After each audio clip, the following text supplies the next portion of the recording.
Bismillahirrahmanirrahim.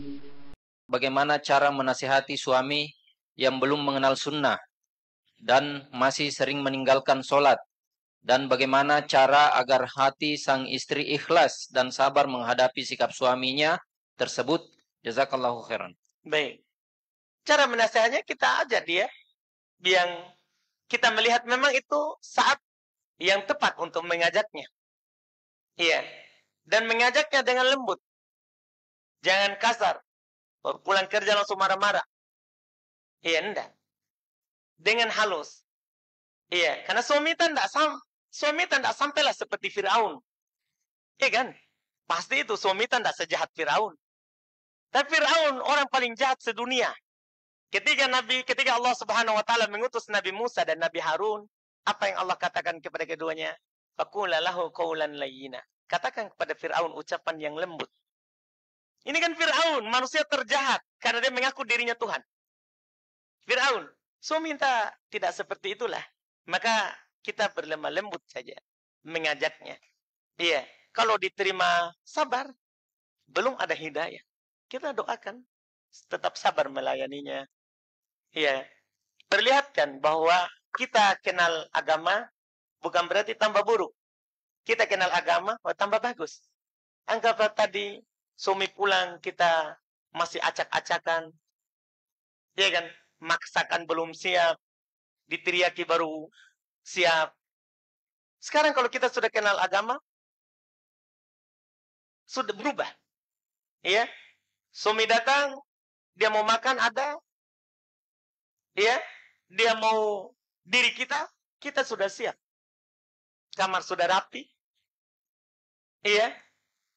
Kita sudah berdandan untuknya. Itu kita perlihatkan seperti itu. Nanti akan tergugah hatinya. Ternyata bagus juga kalau orang kenal dakwah.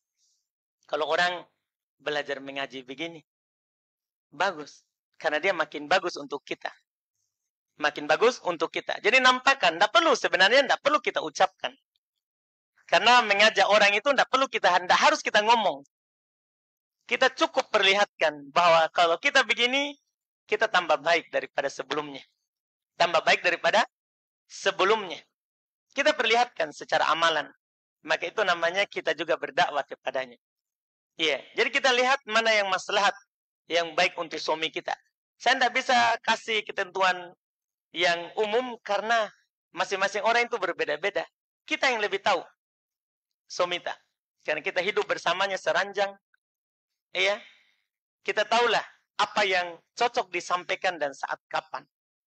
Kita sampaikan nasihat kepada suami kita. Suami kita. Iya. Sebagian orang saya melihat mereka cerita kadang dia putar-putar ceramah. Kalau ada suaminya, dia tidak suruh dengar. Tapi dia dengar sendiri. Cuma lama-lama suaminya juga dengar. Suaminya juga dia dengar lama-lama.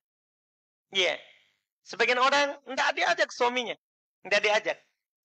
Dia biarkan saja.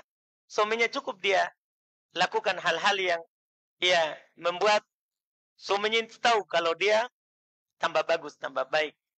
Ini yang dia lakukan. Wallahualam. Setelah itu tentunya dia tidak lupa doa pada Allah Subhanahu wa taala karena setiap hamba itu ada di tangan Allah Subhanahu wa taala. Allah akan membalik kapan dia kehendaki. Allah akan membalik hatinya kapan dia Allah Subhanahu wa taala kehendaki, maka kita doa kepada Allah.